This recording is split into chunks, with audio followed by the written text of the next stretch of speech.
일로 와서 앉아. 예. 거기 앉아. 거울 보는 것이 좋아요? 이쪽을 보는 게 좋아요? 저 보시고 말씀하시면 됩니다. 뭐 간혹가다 여기까지는 쳐다보셔도 되고요. 한쪽으로 좀 더 몰아주세요. 조금 더 들어. 거울이 왜 있어요? 거울이 어디 있어요? 네, 여기야. 그거 렌즈입니다. 저 보시면 됩니다. 네? 조금만 더. 여기 안 보시면 돼요. 그랬어요. 그냥. 좀 더 들어가 주세요. 약간요.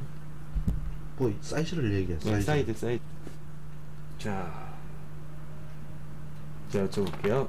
이제 강남 개발에 대해서 이것저것 여쭤보겠습니다. 네. 처음 강남 개발에 대해서 이야기가 이제 나오기 시작한 시기가 언제 처음입니까? 강남 개발이 본격적으로 나오기 시작한 것은 이제 경부고속도로가 개통된 이후래. 그게 경부고속도로가 아시다시피 1970년이죠. 70년인데 고속도로가 나온다고 한다고 하는 고속도로는 한남대교, 그러니까 한강치, 그 당시에 제3 한강 인도교로 했는데 그걸 통해 가지고 고속도로가 나간단 말이에요. 나가는데 그러면 고속도로가 나오면은 고속도로의 주변에 대한 부가가치를 높일 수 있다. 그보다는 이제 강북은 만원이니까 말이에요. 거의 이제 사람이 많이 모여서니까 밀집되어 있는 상태니까 상대적으로 군사적인 문제도 있고, 이렇게 군사적인 문제라고 하는 것은 이제 6.25 때 강북에서부터 강남으로 탈출 못해가지고 막 갇혀져 있는 그런 쓰라림 경험도 있고 하니까 남쪽에 살았으면 하는 말이, 강을 끼고 강남쪽에도 살았으면 하는 그런 의욕이 있을 거 아니에요. 그러니까 경부고속도로도 된다 한다면 그건 본격적으로 개발해야 된다. 그렇게 해서 강남의 계속 경부고속도로 주변의 강남 이제 크로잡되는 거죠. 강남 개발할 당시에 교수님은 그 당시에 지금 어디에서 근무를 하셨습니까? 70년, 그러니까 내가 홍익대학에 1968년에 도시계획과를 창설했단 말이에요. 그런데 그전엔 건축까지 좀 관계를 했습니다만, 아무튼 홍대에 있어서 쭉 관계를 했습니다. 그리고 또 뭐 여당 같습니다만, 내가 69년부터 90년까지 만 20년 동안을 중앙도시계획위원을 했습니다. 그렇기 때문에 비교적 이런 사항을 조금 잘 압니다. 중앙도시계획위원회에서 어떤 일을 하셨습니까? 중앙도시계획위원회라고 하는 것은 지금은 80년대 이후, 특히 85년대 이후에는 거의 지방에다가 도시계획에 관한 자기 시에서 하는, 지방자치체에서 하는 도시계획은 거의 권한을 위임했습니다만, 70년대에는 중앙집권제였었어요. 그러다 보니까 도시계획을 하려면 지방에서 입안을 해가지고 올라오면 거의 중앙도시계획위원회에서 이건 안 돼, 이 길은 더 넓혀, 이건 우회시켜, 뭐 어쩌나, 이런 하나하나를 현장 답사를 통해 가지고 지도 내시 말하자면 어느 정도 수정을 해주기도 하고 결정을 한 그런 막강한 권한을 갖고 있었습니다. 그걸 그 당시 이제 저희는 이제 상대적으로 좀 나이 많지 않습니까? 잘안 같습니다만 아주 이제 좀 책임을 느낍니다만, 그 당시에 저희 위에 되시는 분들은 별로 없었기 때문에 우리 같은 사람들이 주된 역할을 한 셈이죠. 강남 개발을 추진하게 된 배경이나 뭐 이유 같은 게 있습니까? 있죠. 그게 이제 강남 개발은 그러니까 결국 수요가 많아야만 되는 게인데, 그 수요라고 하는 것이 강북에는 이제 집질 땅이 없다. 강남에는 아시다시피 뭐 허벌판이었으니까, 그러니까 마음대로 집을 지을 수 있다. 집을 지을 수 있는데 경부고속도로가 개통이 되고 난 직후니까 그 주변에다가 개발을 할 것 같으면 되겠다. 이렇게 해서 이제 개발 붐이 이제 일어납니다. 그래서 그러다 보니 개발 붐이 일어난다고 얘기는 곧 계획을 세우고 뭐 이렇게 해서 이제 도시 하부 구조 말하자면 건설 갖다가 상수도 하수도 도로 이런 건설을 다 해줘야 되는 기고 그래서 이제 건설 붐이 생기는 게죠. 그 박정희 대통령 때 이루어졌는데 강남 개발도 그렇습니다. 그 여러 가지 박정희 대통령 때 경제 정책이 많이 이루어지잖아요. 네. 그 다른 그런 경제 정책하고 그 강남 개발도 같은 의미로 해석을 해도 됩니까?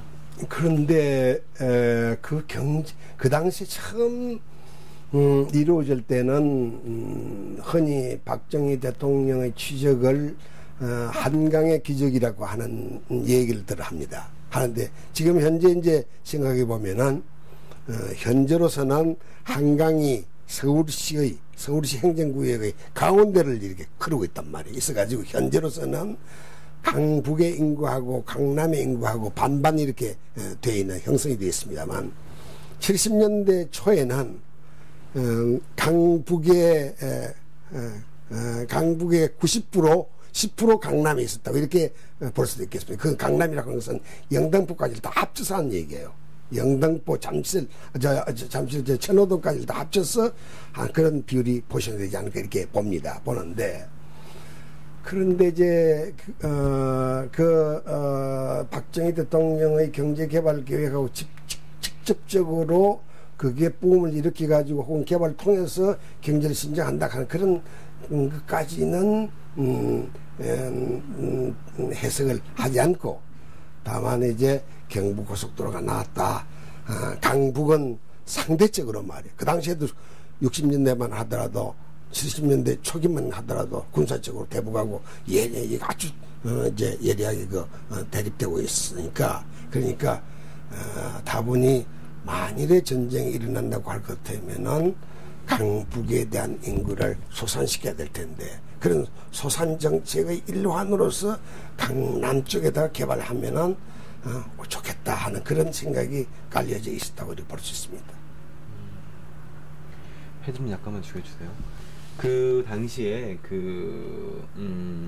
이제 기본 계획을 설계를 다 하셨잖아요. 강남 개발에 보면 그 좀 다른 그 도시 개발이나 그거에 비해서 특징이라든지 뭐 그런 게 있었습니까? 제가 담당한 것은 이제 지금 현재 강남역 부근이 있는 일대, 반포동 일대 거기는 처음에는 토지구역정의 사업을 가지고 시작을 했는데 그 토지구역정의 사업을 시작했을 때는 서울시가 주관을 했고 또 그 토지구역정의 사업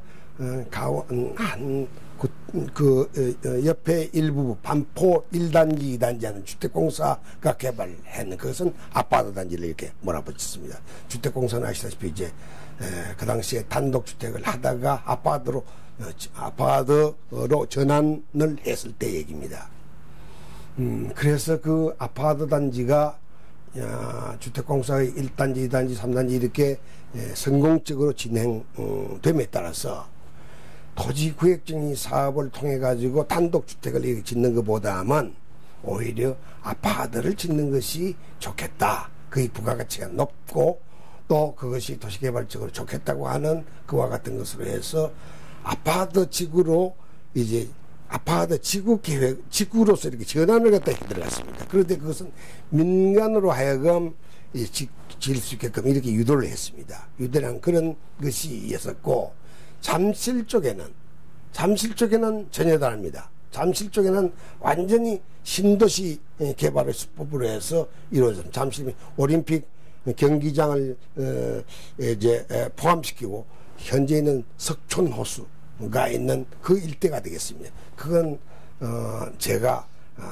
주로 담당해서 제가 마스터 플랜을 직접 만들었습니다. 처음 계획 구상부터 제가 했습니다. 그 전에 혹시 강남 개발에 대한 그 아이디어를 주신 분이라든지 처음 계획을 아주 오래전이라도 가졌던 분이 계십니까? 그건 이제 그 옛날에 말 강남 개발에 대해서 옛날에 박흥식 씨가 박흥식이라고 하는 사람이 이제 화신 백화점의 창업주죠. 박흥식 씨는 저도 이제 그 어른을 살아생전에 몇 번 만나 배웠고, 말기에 그분이 지금의 이제 성남 지구, 이른바 분당을 포함해서 그 지구랑 또 광주, 이제 경기도 광주입니다. 광주 지구, 여기에 대한 이제 양반이 주택 개발을 해보겠다고 박정희 대통령하고 이렇게 이제 은역도 일찍 있었다 이렇게 해가지고 저들 좀 계획을 세워달라고 해서 그런 계획에 참여를 했습니다만, 그 이전에 그거 만나기 전에 박흥식 선생이 이제 그 당시에 이제 이천성 선생이라고 하는 분하고 이렇게 다 그 당시에 이제 나이 많으신 분들 이제 그래가지고 신도시 계획을 다룬 적이 있었습니다. 그런 것이 그런 부분은 매우 그분은 일찍 이제 그런 면에 눈을 뜨신 분이라고 이렇게 볼 수 있겠습니다. 그 박흥희 선생님의 그 뭐 개발 당시에 그런 뭐 기본 계획 뭐 명칭이라든지 그런 뭐 사업도가 있었나요? 그건 박흥식 선생이 했던 강남 기본 계획은 말이에요. 이 공표가 안 됐습니다. 하나의 구상 단계였었죠. 구상이었었죠. 구상에서 구체적인 것이 들어가 있는 하나 기본 계획이 있다 손치다. 그건 극히 라프한 것이라고 나는 이렇게 봅니다. 그게 뭐 그것을 원래 그분도 내가 만나서 얘기를 해보면 얘기해봤습니다만도 역시 사업가이시니까 또 큰 스케일 갖고 있는 사업가이니까. 근데 이걸 이제 정치적으로 이걸 내게 준다면은 그걸 이제 정식으로 그러면 하라 하는 결정이 정부에서 떨어진다고 할 것 때면 그러면 이제 다 일꾼들을 모아가지고 제대로 해보겠다고 하는 그런 정도였었지, 그 이상 구체적으로 뭐 이렇게 저렇게 하는 그런 계획은 없었다고 봅니다. 그런 단계는 아니라고 봅니다. 이게 그 혹시 그 남서울 뭐 기본개발 계획인가 그게 맞습니까?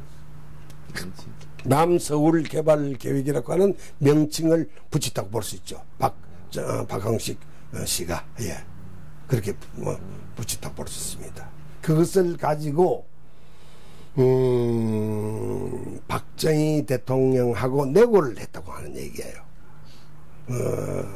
뭐 이제 다 잊었습니다만 전 요즘부터 나이 많았으면 이 점이 많은데, 그걸 만났을 때 제게 얘기하기를 판교지구를 계획해달라 이런 얘기했어요. 그래서 이제 그건 상당히 구체적으로 계획에 들어가는데 내가 이게 판교지구는 안 됩니다. 판교는 박정희 대통령께서 서울의 외곽부에 우리인을 갖다가 우린벨트를 설치하기 이전에 벌써 그게는 남겨야 된다고 이렇게 해가지고 남겨놓은 땅입니다. 그래서 판교지구는 안 되고 판교지구를 벗어나서 저 분당지구 그게는 됩니다. 이래서 분당지구를 몰도로 해서 내가 분당지구 분당 일대에 대한 계획을 말해요. 내가 세워준 적이 있습니다. 그랬더니 이 영감 말씀이 박 선생, 박병희 선생, 박 교수, 이 판교지구는 내가 이걸 박 교수가 해주면은 내가 박정희 대통령부터 허가를 딸 수 있습니다. 언약을 했습니다. 그래서 안 됩니다. 난 그걸 할 수가 없습니다. 차라리 이거 안 되면 전라도 광주, 전라도 경기도 광주 성남 넘어가보고 좋은 데가 있습니다. 거기를 개발하시죠. 이런 정도 얘기한 적이 있었는데, 그러니까 역시 사업가적인 어느 의미에서는 설마 내가 이런 그 전에 이런 언약을 했으니까, 사업관계로서 이런 언약을 했으니까 이게 안 되겠느냐 하는 말이에요. 이와 같은 가능성을 가지고 말씀했는지는 모르지만서도 그 이상의 뭐 구체성을 띄었다고는 볼 수 없습니다. 그 어찌됐든 간에 그 기본 이제 아이디어가 돼서 강남 개발이 추진이 됐는데, 박근혜 선생님이 제시했던 그 사업도는 그 당시 채택은 안 됐네요. 그러니까 전혀 지금 그 뒤에 내가 알기로는 박흥식 씨가 계획했던 그 라프한 구상안을 그 뒤에 계획에 받아들인 흔적도 없습니다. 난 뭐 그 계획을 본 적도 없습니다만도 그하고는 전혀 시대적인 또 차이도 있고 사고의 틀이 전혀 다른 기고 이렇게 해서 박정희 대통령이 그걸 갖고 뭐 이용해 먹거나 그런 아니 그건 난 아니라고 봅니다. 또 박정희 대통령께서는요 그분이 경주하고 구미 도시계획을 전담을 했는데 그러니 구체적으로 개발을 갖다가 요걸 이렇게 하고 저렇게 하고 뭐 이렇게 하는 그런 지시를 갖다 내린 적이 없습니다. 그건 안 했어요. 우리가 이렇게 하면 어떻겠습니까? 하면 그 보시고 설명 들고 오케이 이렇게 좋다. 뭐 어떻게 하라 뭐 이렇게 하셨지. 미리 말이 구체적으로 뭐 자기의 어떤 그것을 구상을 갖다 미리 얘기한 적은 별로 없습니다. 어떤 정책적으로 이건 뭐 이렇게 했으면 좋겠다 하는 얘기였었죠. 그 강남 개발 계획의 기본 토대가 된 해외 도시 예가 있습니까? 있죠. 그것은 강남 개발 당시 70년대만 하더라도 우선 가까운 일본이 전후에 왕성하게 신도시 개발해 들어갔습니다. 이제 또 그 신도시라고 하는 것이 주로 이제 어느 쪽이냐면 매드타운적인 말이에요. 말하자면 침상 도시적인 이제 그 자급자족의 그보다는 주택 도시로서 해난 것이 일본의 예를 들면 샌리 뉴타운이라고 해서 오사카 교회라든가 동경의 다마 뉴타운이라든가 요코하마 근처에 있는 뉴타운이라든가 등등 그런 것이 있고 또 뿐만 아니라 세계적으로 유럽에서도 전후 2차 대전 이후에 주로 이제 전쟁 그 폐허지의 복구를 위해서 아니면은 주택 그 사회주의 계통 국가에서는 주택의 해결을 위해서 아파트를 세워나갔죠. 근데 아파트 세워나간 이런 신도시의 붐이 아주 활발하게 진행이 됐습니다. 그러니까 활발하게 진행이 되기 때문에 이건 학문적으로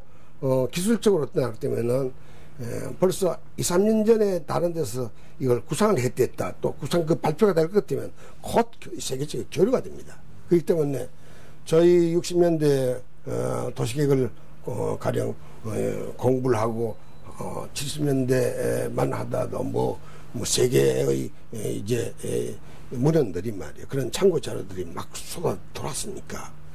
그래서 거의 어떤 이 신도시 개발을 하는데 공통성을 띠고 있습니다. 그렇기 때문에 무슨 꼭 이 도시를 참고를 했다, 모방을 했다 이런 것은 아니죠. 뭐 그건 다 공통성이 있으니까요. 그래도 일본의 그 도시가 참조가 됐다 말씀이시죠? 예, 그렇습니다. 그리고 저희 그 개발하는 기본 계획에 있어서도 거의 어떤 개발을 하려면은 세계를 다 둘러보고 좋은 도시 어디가 우리하고 괜찮게 맞아 들어가겠구나 하는 문을 통해서 그 되면은 직접 봐서 사사지 보면서 견학을 하고 좋은 점을 채택을 하고 이렇게 했어요. 그 지향하시는 뭐 전원 도시라든지 뭐 그런 하여튼 도시 형태가 있으셨습니까? 그렇습니다. 예, 그런 것이 있죠. 어떤 형태를 지향하셨어요?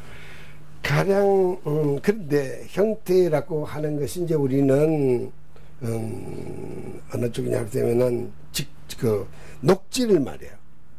녹지를 보다 그 많이 확보를 해야 되겠다. 공원 녹지, 도시 속의 공원 녹지를 보다 더 많이 확보를 해야 되겠다고 하는 것이 신도시 개발에 있어 저희들이 했던 말이에요. 아주 주된 역할이라고 하면 역할이 되겠습니다.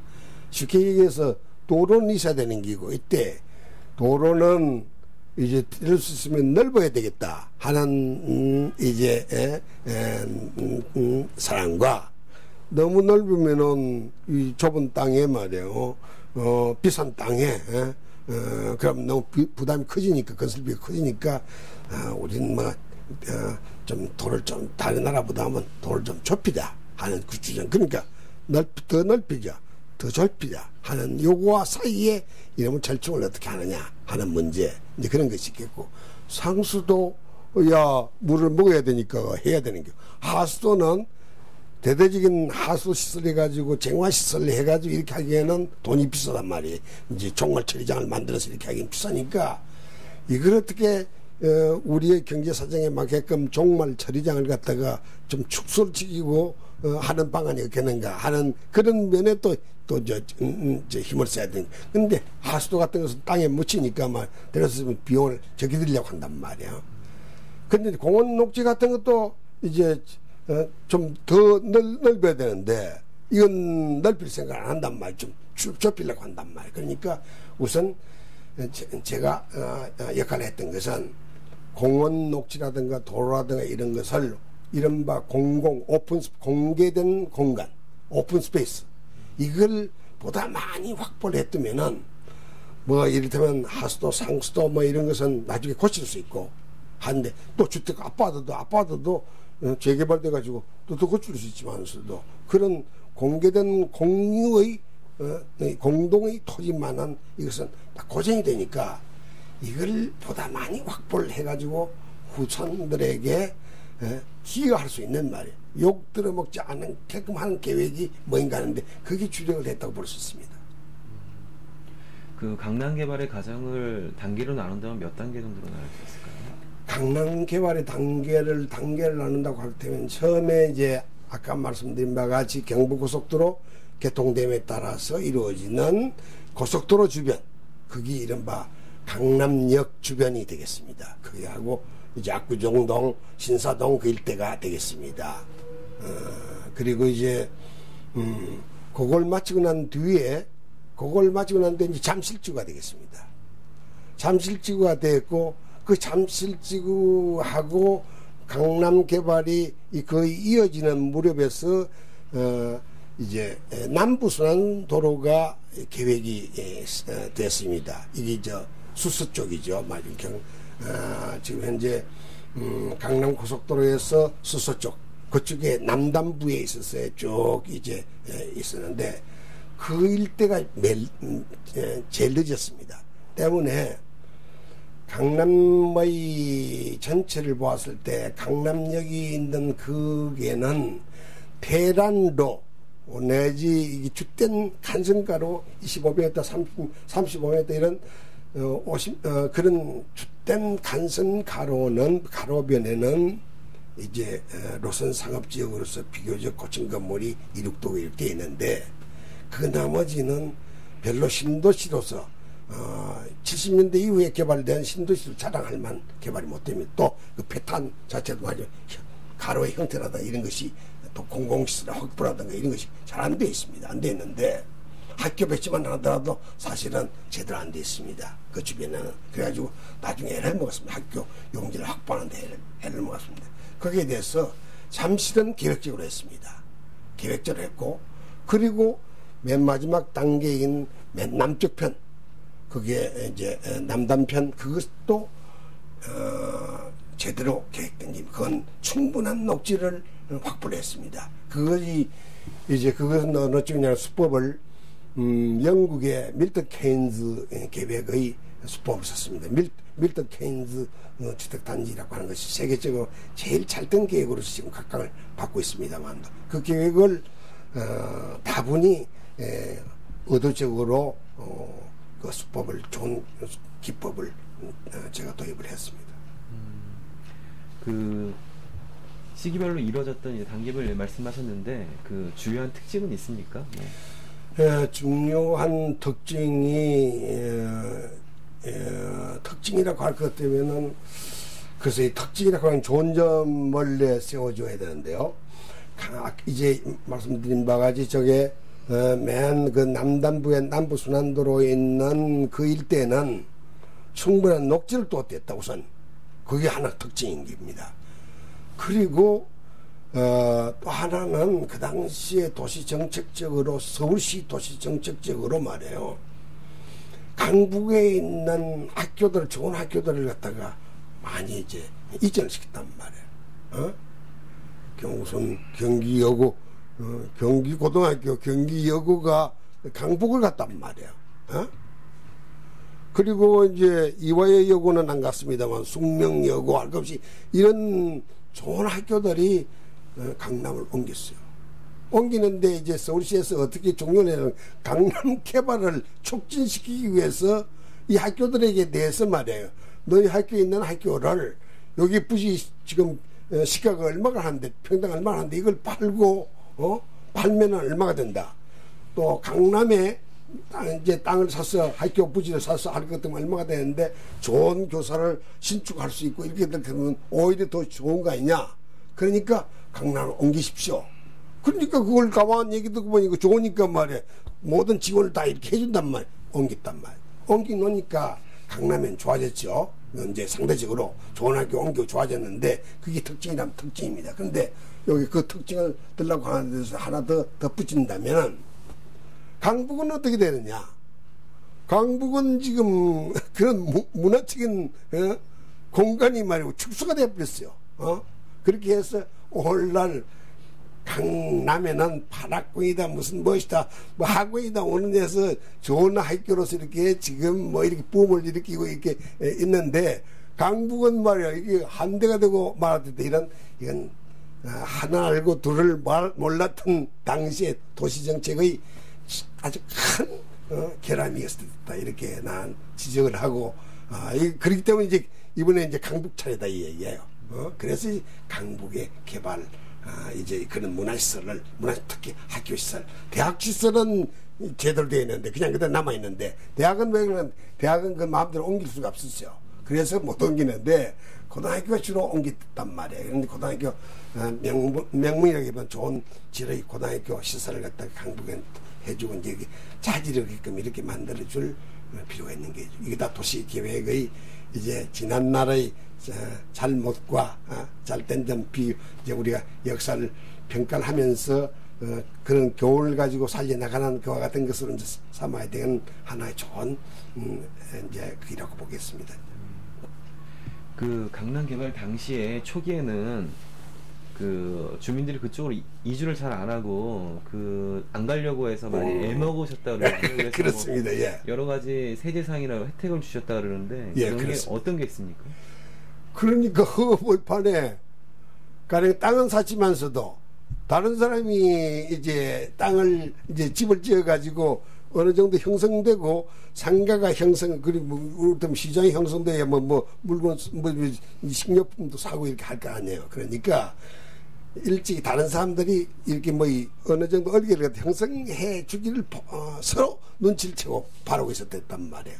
그래서 그걸 촉진시키기 위해서 이를테면은 세제 혜택을 주고 또 이제 상수도 뭐 설치 뭐 이런 것에 있어도 혜택도 주고 이제 또 특히 이제 그런 학교 같은 거 이런 것을 옮기는 것에 대한 혜택을 주고 또 건설업자로 하여금 말이에요. 이제 보다 좀 쉽게 건축 허가를 내주고 또 그런 인센티브를 이른바 좀 더 부가가치를 갖다가 바라는 바를 갖다가 이용을 충족시켜주는 뭐 이와 같은 정책을 도시정책에서 썼다고 이렇게 볼 수 있습니다. 그렇게 해서 그럼 인구가 본격적으로 이제 늘기 시작한 때가 언제쯤이죠? 예, 본격적으로 늘기 시작한 것은요, 이게 80년대 이후라고 봐야 됩니다. 왜 80년대 이후냐? 80년대 들어오면서 올림픽이 결정됐어요. 88 올림픽이 결정됩니다. 이 88 올림픽이 결정됐다고 하는 이 사실이 대단히 강남 개발에서 중요한 것을 가져옵니다. 그 무슨 소리냐 그러면 88 올림픽이 이제 80년대에서 88 올림픽이 결정되고 난 뒤에는 이게 뭐 우리 국력에서 올림픽을 한다? 이게 되느냐 안 되느냐? 그게 무모한 짓이 아니냐? 오늘 이렇게 얘기가 됐습니다. 됐는데 그러나 결정은 됐고 올림픽 시설은 이제 88년에 해야 된다고 하는 결정은 됐고 그럼 올림픽 시설만 해가지고 되는 것이 아니고 손님 맞이를 하는데 그 주변에 뭐인가 좀 도시다움을 갖다가 느낄 수 있게끔 말이에요. 이제 발전된 서울의 모습을 보여줄 수 있게끔 이렇게 돼야 되겠다.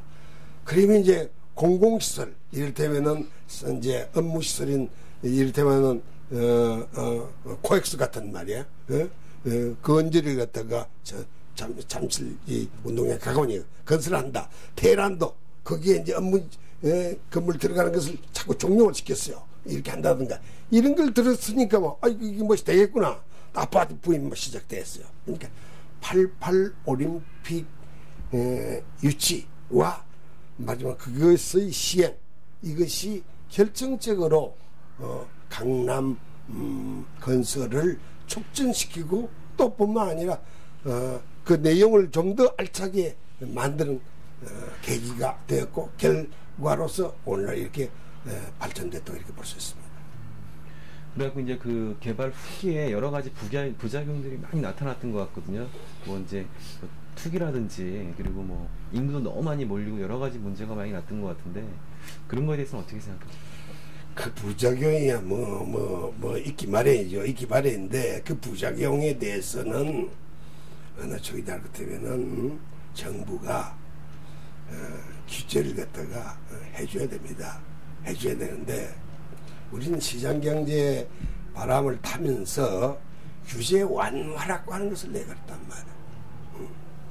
물론 규제가 너무 지나쳐가지고 이제 뭐 공장 하나를 건설하는데 어떤 건물 하나를 이제 건축하는 데 있어서 여러 단계의 뭐 도장을 받고 도장이 뭐 수십 개다 하는 이런 얘기가 나오는데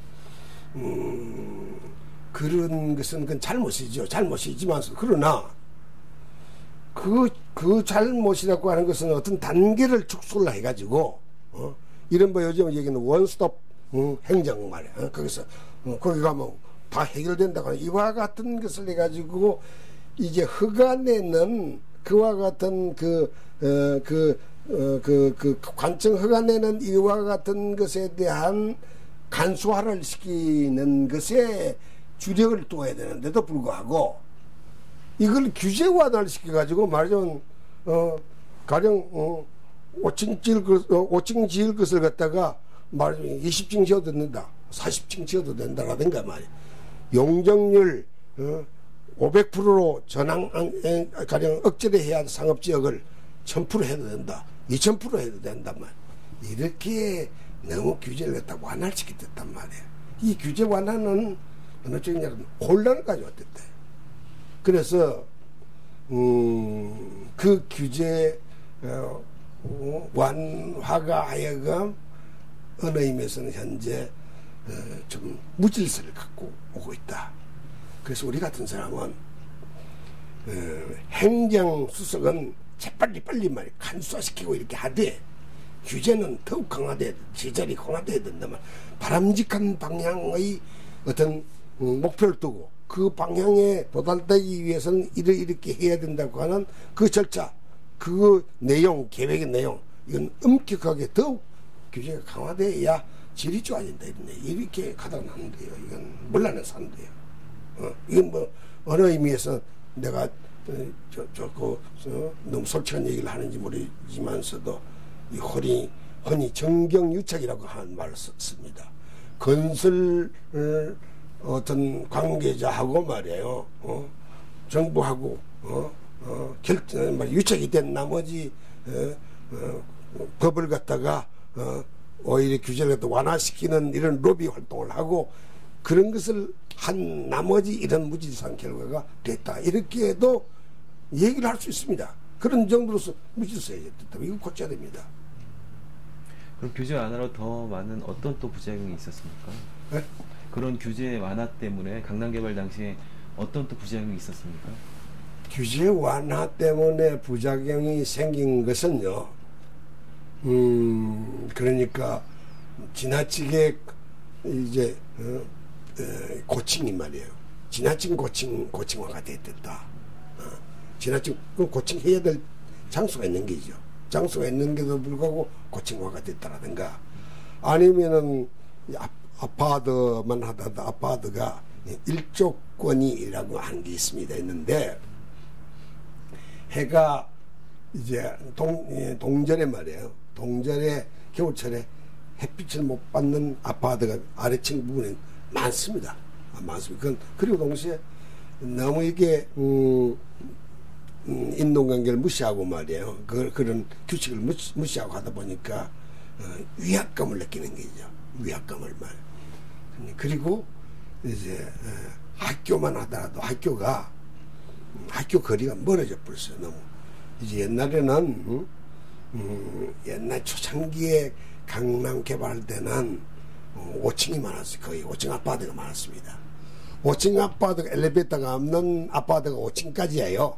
그 엘리베이터가 없는 아파트가 반포단지를 처음에 계획할 때 잠실 일대 그 당시 연탄 일대였으니까 심지어 연탄 5층도 연탄된 그와 같은 아파트들도 있습니다. 그 저소득층 아파트는 그런 것이 있는데 그러한 그 낮은 아파트가 있다 이 말이에요. 낮은 아파트가 때도 일조를 충분히 이제 볼 수 있게끔 제대로 건물을 배치를 했으면 했는데 지금 고층 아파트 지으면서 이걸 좁혔단 말이에요. 그와 같은 것을 다 완화시켰어요. 완화시키자 보니까 인구는 많이 들어갔고 인구는 많이 들어가는데 학교는 인구 많이 들어가니까 이제 그게 학교가 어떤 학교는 초등학교가 있으면 초등학교가 한 클래스가 이를테면은 6 학급 되는 것이 정도가 되는 게 한 5, 6 학급 되는 것이 이상적이라고 할 것 같으면 그걸 가령 8학급, 10학급까지 있단 말이야. 근데 옛날에는 한 학급을 갖다 60명을 했거든. 초등학교 한 학급을 60명, 50명, 60명 했는데 요즘은 이제 교육의 질적 향상을 위해서 이제 수용 인원을 갖다가 클래스 인원을 갖다가 30명 자꾸 이제 낮춘다 이 말. 낮추면 낮출수록 클래스 수가 많아질 거 아니에요. 클래스 수가 많다고 할 때는 이제 교실 수가 많아져야 된다. 그러니까 학교가 커져야 된다. 한 학교가 너무 커서는 안 된단 말이에요. 또 그리고 한 학교가 그 자기 거주하는 그 지점에서부터 가까운 거리에 옛날에는 한 1km까지 걸어갈 수 있었는데 요즘은 500m만 걸어도 다 필요해서 가고 나이 많은 사람은 300m만 걸어도 필요하다고 얘기한단 말이야. 자동차를 타려고 한단 말이야. 그러니까 이러한 자기 거주하는 아파트 중심의 근접된 학교가 있어야 되는데 그런 것이 태부적을 하단 말이야. 그런 것이 오늘 이제 두드러지게 문제화가 되고 있는 게죠.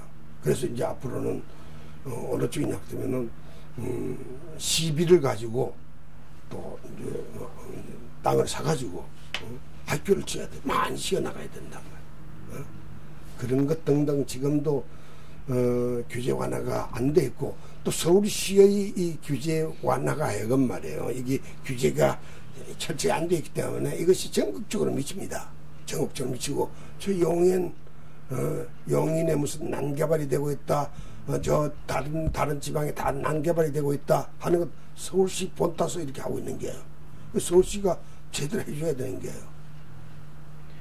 교수님 당시에 그 정부와 그 시공사 간의 그 유착관계나 비리가 많았으니까 그렇게 그 비리가 많았다고 하는 것을 우리가 증거를 대라. 난 그건 잘 모릅니다만도 결과적으로 말이야. 결과적으로 이게 잘 되고 있는 어떤 규제가 어떤 규칙이 완화라고 하는 규제 완화라고 하는 미명 아래서 잘 못되게 돼 가고 있다. 이건 누군가가 말이야 이렇게 작용을 했기 때문에 이런 거 아니에요. 그거 가지고 난 얘기가 충분히 된다고 봅니다. 그 강남 개발 처음 초기에 진행할 때 국민들이나 그 주변 반응은 어땠습니까? 그 당시 주변 반응이라고 하는 것은 어느 쪽이냐 시민들이 이면에 대해서 좀 전혀 조회가 없었습니다. 아파트 생활에 대한 것이 거의 그 당시에는 단독주택의 사는 사람이 90%, 아파트 사는 사람이 10%였으니까 아파트 저기 좋을까? 저기 정원도 없이 말이에요. 자기 정원도 없이 어떻게 아파트 저기 밑배던 공원에서 저건 안 돼. 이렇게 했는데 아파트 이제 차츰차츰 살고 이제 가보니까 문장구고 일 볼 수 있는 기고 실내가 따스하고 뭔가 것이 편리하다.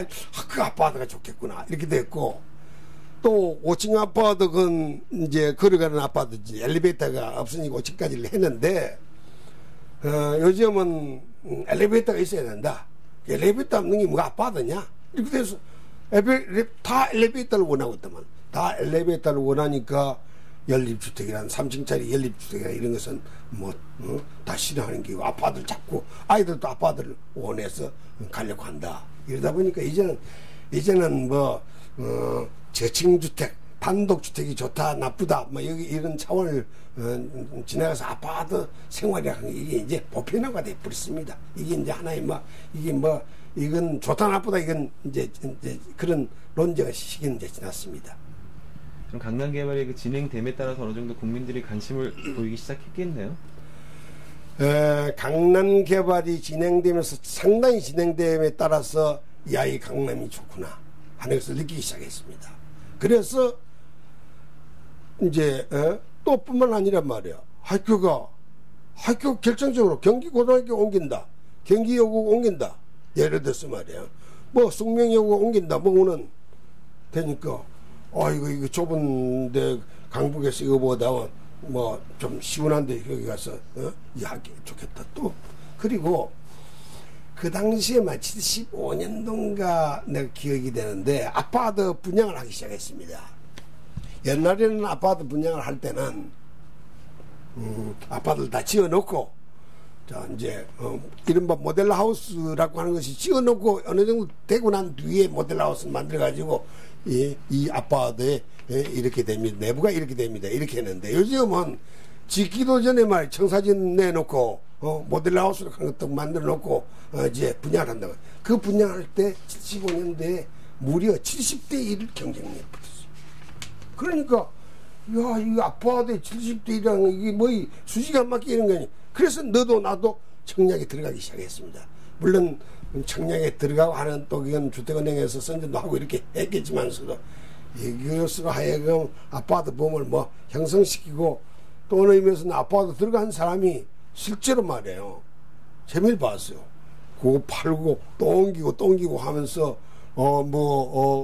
재미를 많이 봤는 사람이 있기 때문에 주택에 은행에 저축하는 것보다는 증권에 하는 것보다는 그런 것이 좋다, 이렇게 해가지고 이 축제의 말에 하나의 형태로서 이게 진행된 그와 같은 것도 있었습니다. 그 강남 개발에 대한 국외 쪽이나 국제적인 반응은 좀 어땠나요, 그때? 국외의 반응은요, 우선 강남 개발이 들어가지고 중반에 처음에는 이제 잠실 같은 데서 연탄 아파트가 있었습니다. 있었고 이렇게 했는데 차츰 이제 세대당 그 규모를 갖다가 넓혀 나갔습니다. 이를테면은 70년대 초기에는 25평 아파트가 와 굉장히 넓다 이렇게 했단 말이야. 근데 그것이 어느 수에 30평이 되고 40평이 되고 이렇게 넓혀 나갔습니다. 넓혀 나갔기 때문에 그것이 통계 숫자로서 말이에요, 지금 서울의 아파트의 평균보다도 그 새로 짓는 아파트의 이제 대체로운 수요가 30평 전후를 하고 있다. 아파트 예를 들어서 평균 30평을 하고 있다. 30평이라고 한 그 아파트는 100평방미터, 약 100평방미터인데 이건 굉장히 넓습니다. 외국에 비해서 넓습니다. 평균 숫자가. 그렇기 때문에 한국이 말이에요, 지금 고도성장, 굉장히 고도성장 해가지고 우선 아파트의 그 면적이, 그 주거의 세대당 면적이 넓어 들어갔댔다. 부러운 상태다. 이렇게 됐고, 그리고 어느 쪽이냐 하면 하나 신도시라고 하는 것이 이게 이제 20만 명 신도시다. 굉장히 큰 20만 명 신도시가 있었느냐. 대부분 영국 같은 데서는 10,000명 정도, 5만 명. 일본도 샌디 뉴타운이 10만 명, 다마노타 20만 명 이렇게 했는데, 여기는 막 지금 여기 강남이 이게 처음에 100만 명, 20만 명이 100만 명이 지금 500만 명이다 이런 말이에요. 그와 같은 수용을 인구 수용을 하고 있는 그의 아파트다 이런 얘기예요.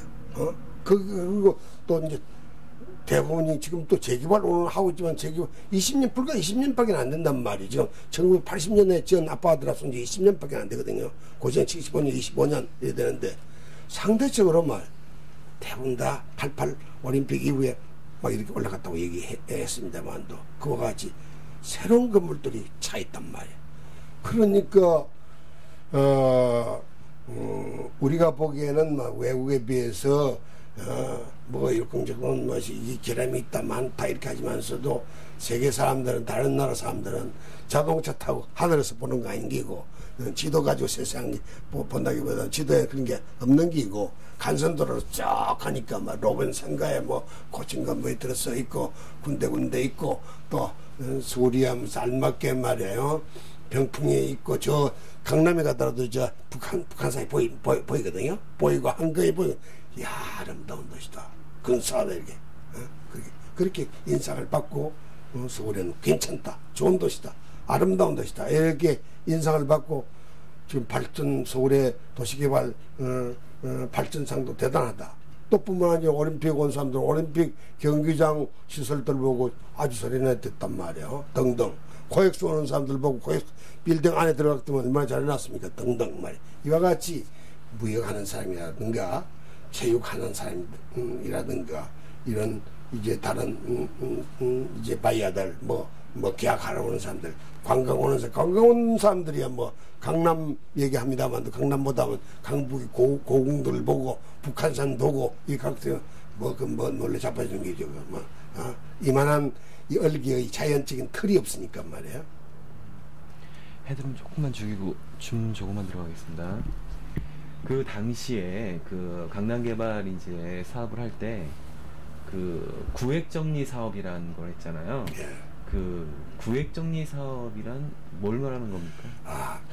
토지 구획 정리 사업은 한마디로 자기 땅이 있지 않습니까? 자기 땅이 부정형한 땅이 우리나라는 거의 이제 국유지는 별로 많지 않고 거의가 사유지다 이 말이에요. 사유지인데 그 사유지라고 하는 것이 자연 발생적으로 다 개간한 땅들이 부정형적으로 형태가 다 부정형하게 생기고 거기에 논두름 있고 밭두름 있고 이렇게 되고 도로는 이제 자동차 다니는 도로도 없단 말이에요. 그러니까 토지 구획정리 사업은 당연히 이제 새로운 도로 자동차 길이 생기고 또 이제 하나의 도로로 계획된 도로로 이어진 가구가 블록이 생기고 그 블록 안에 집을 수 있게 집을 정형되게 네모나게 정형되게 집을 지을 수 있게끔 이렇게 계획을 해가지고 원래의 땅 자기가 100평 가지고 있으면 100평의 땅을 도로 면적 내는 이런 것을 공공용지를 간보율이라고 해서 그 간보를 해주는 나머지 면적 그 공공용지 이제 가령 30%거든 30%를 뺀 100평짜리 원래 떼지면 70평을 가지고 70평을 환지를 받는 게 그 속에 그것이 토지 구획 정리입니다. 말하자면 부정형한 자연적인 토지에서 정형되게 도로가 나오고 정형되게 토지 구획을 정리를 해주는 계획을 토지 구획 정리라고 하고 그 사업을 토지 구획 정리 사업이라고 이렇게 하는 거예요. 그럼 그 강남 개발에서 구획 정리 사업의 그 목적은 뭐 어떤 것이었어요? 그러니까 처음에 강남의 토지 개발 강남 개발할 때 구획 정리 사업을 가지고 토지 구획 정리 사업으로 출발했습니다. 그거는 우선 도로를 내기 위해서는 도로를 낸다고 한 얘기는 간선도로를 내기 위해서는 시가 도로 용지를 매수를 해야 되거든요. 국도 같은 국도는 어느 지역과를 갖다 연결하는 국도는 도로를 내더라도 이 도로 용지를 매수를 해가지고 도로를 내는 것만으로서 그치는 게요. 그 주변에 집 짓는 게 아니니까 말이에요. 그 목적이. 그런데 이 강남 개발의 경우는 도시의 경우는 토지 구획 정리를 아니할 것 같으면은 이제 도로도 없단 말이에요. 아무것도 없으니까 어차피 이제 토지 조성을 해야 된다 이거예요. 토지 조성을 하는데 전면 매수를 하지 않고 전면 매수 또 이제 서울시가 혹은 국가가 전면 매수를 해가지고 토지를 이제 도로를 내고 이렇게 해가지고 다시 분양을 해줘. 처음 땅을 사가지고 자기 소유를 시소유를 만들어 놓고 분양을 해주는 방법이 있고, 그게 이제 신씨가 조성의 일반적인 토지 공사가 하는 일입니다 말이죠. 토지공사나 주택공사가 하는 일이에요. 이제 그런 방식인 기고, 서울시에서 처음에 했던 것은 돈이 없기 때문에 도로 용지를 이 주민에서부터 이제 공수를 받는 게 말이냐면, 공수를 받아가지고 도로 용지를 확보를 하고, 그리고 그 대신 도로는 건설은 이제 건설 비용을 서울시가 하는 경우가 있고, 또 그쪽에서 일부 부담을 시키는 경우가 있고, 이렇게 하는 것이 토지구역증의 사업의 특징입니다. 그러니까 재정 부담이 무슨 토지를 갖다 배수 아니하고 시가지를 조성할 수 있다고 하는 것이 특징이에요. 그런데 이제 거기에 대해서 그 뒤에 그럼 처음에는 토지구역증의 사업을 가지고 하는 것이 이제 비용도 적게 들고 그렇게 해야 되겠다고 해서 이것이 우리나라 도시개발의 말이에요. 사실은 우리나라 도시개발의 강북이 다 토지구역정리 사업에 의해서 만들어진 도시입니다. 시가지 형성입니다. 저기 강동 쪽이고 응암동에 모든 것이 말이에요. 또 다른 국내의 모든 도시도 다 토지구역정리 사업을 가지고 했는데, 그럼 왜 강남의 경우는 처음에 토지구역정리 사업을 가지고 하다가 왜 이걸 바꾸느냐? 다 전면 매수가 되고 아파트를 사업으로서 바뀌었느냐? 무슨 아파트를 지으려고 하니까 말이야. 개개의 필이 어떤 사람은 블록 안에 60평 있고 30평 있고 100평 있고 이렇게 각각 다 다르다 이 말이야.